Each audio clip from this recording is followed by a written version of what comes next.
Fear Files.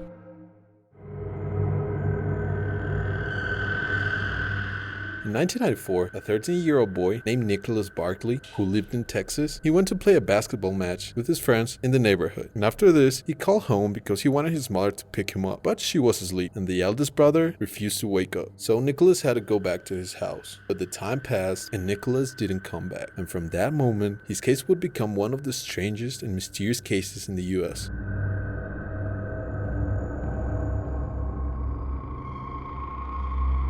And after an investigation, it was learned that Nicholas' mother assured that her son was a quiet troublemaker, since he'd often beat her and curse at her, and often her mom had to call the cops for a discussion to end. The problematic with Nicholas was so bad that his mother asked for his brother to move into the house in an effort to keep her child under control. But before his disappearance, Nicholas already had a criminal record. He had wrecked a store, he had stolen a pair of shoes, and even had threatened a teacher. And for all this, he had a legal process, and his hearing was on June 14th, 1994. The day after his disappearance. That audience had the chance of sending Nicholas to a group home so that he reforms. But obviously, Nicholas didn't want this. That's why the day that Nicholas vanished, his family didn't show much concern anymore. Maybe they thought Nicholas was throwing a tantrum and that he wanted to avoid the hearing's consequences. Nevertheless, as the day passed, it became clear that something had really happened to him. And according to the report presented by the police, Nicholas had only $5 in his pockets and hadn't even packed clothes or something, which was something extremely strange, because if a boy's planning on leaving, it is logical he'd grab some personal items. But the only thing that Nicholas took with him was the clothes he was wearing. And although the police did an investigation, they didn't even find a single clue about Nicholas' whereabouts.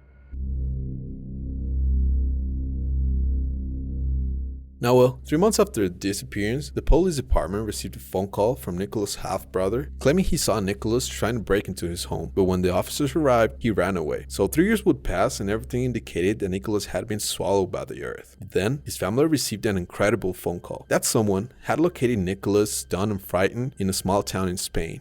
And after a few days, the young man returned home to reunite with his family. And it was expected that the Barkley family received the missing young man with open arms. Even Nicholas' room was intact from the day he left. Then, it happened something really strange. Since Nicholas, who disappeared, was a 13-year-old boy with blue eyes, blonde hair, violent conduct, and serious discipline problems. Meanwhile, the new Nicholas seemed more like a young man, with brown hair, dark eyes, with a chill personality, and a cold temperament. But despite this, the Barkleys, they insisted that this young man was the real Nicholas. Obviously, the incredible story attracted press from all over the country, with reporters visiting the Barkleys' property and investigating every detail because they wanted to discover what had happened to Nicholas during those years that he was disappeared. But it was said that the young man had been kidnapped on his way home after a basketball match, and then he had been put on a plane and had been sent to Europe, where he was allegedly a victim of abuse and managing to escape several years later. But when they questioned his physical differences, he ensured that his captors had changed the color of his eyes and they had his hair dyed in order to hide his identity. And after hearing this incredible story, investigator Charlie Parker found serious inconsistencies which made him doubt, because for him, the altered eye and hair argument was quite suspicious, because for kidnappers, it wasn't practical at all trying so hard to cover a young man's identity. And if it wasn't enough, new Nicholas didn't manifest emotional consequences, and he looked older than a 16-year-old. Still, the family had welcomed him in an amazing way, and they believed in him. But later on, the truth would be told, and for everyone's surprise, the boy wasn't really Nicholas. Yes, he wasn't 16-year-old Nicholas Barkley. He was a 23-year-old Frenchman called Frederick Borden. And the shocking part is that it wasn't the first time Frederick doing something like this. In France, Frederick was a famous imposter who personified missing children, assuming false identities. The Interpol was already looking for him, and at the time, they believed that he personified over 500 people. And that's when the American family's history of them looking for a missing son named Nicholas Barkley, it was heard by Frederick. The imposter dressed up and kept the fake for several months. And with this, he fooled the Spanish police. He even fooled the FBI itself, and even the Barkleys family. After knowing the truth, the imposter would be convicted to 6 years in prison. Really, it was little in comparison of all the crimes he had committed. But now well, until today, the whereabouts of Nicholas Barkley is unknown. However, the story wouldn't end up here, since a disturbing fact arrived. And when the truth about Frederick was known, he said something surprising and quite dark. He said that he was convinced that all the pain the Barkleys family showed to the cameras, it was fake. So he created a conspiracy theory. He asked everyone, why would the Barkleys Barclays accepted me in the first time without even asking if I was really the missing boy, and why they accepted me if I was so different from the real one, and why they didn't doubt me, not even for a moment. Well, from Frederick's perspective, the family was hiding something, and that at least one, or not every family member, they had participated in Nicholas' murder. That's why they accepted me so easily, to cover up their crimes. But at the end, no authority believed in Frederick's story.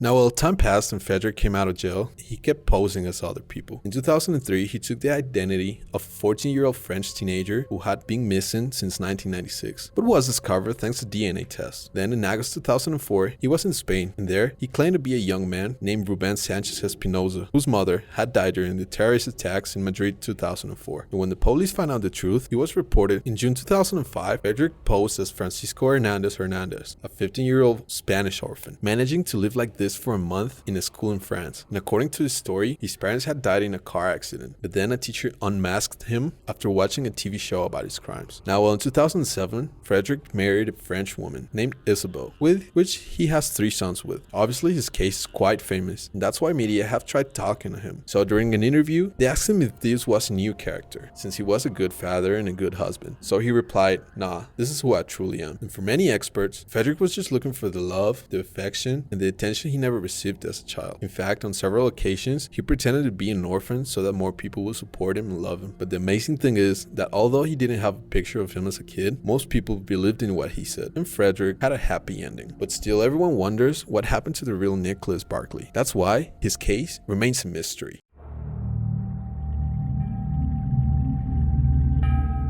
Now I ask you, what do you think that happened to him?